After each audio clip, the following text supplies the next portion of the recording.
Dear parents and students, I'm talking to you something about Naukriwala degree. Yes, you heard it right. It is Naukriwala degree. It is at Silicon City of India, Bangalore.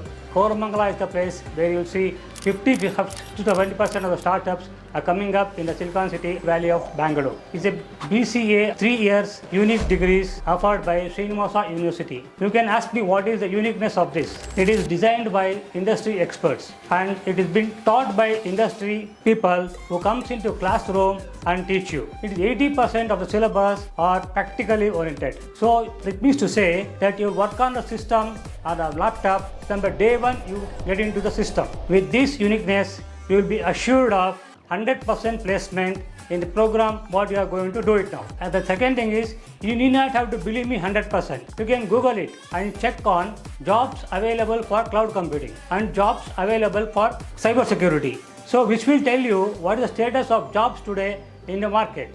Okay, based on that, you can take a decision as to what course you can choose and come out with that. And you can also talk to your elders or friends who are in IT field and please show them the syllabus and you know from them what is the status of this cloud computing and cybersecurity in the market. They will tell you which course to take and why it is needed at this hour. You can take a decision of your own and you can be your own boss in the industry which is coming ahead. And you can be a technocrat in the near future with these technologies giving you upper hand in the market. Thanking you.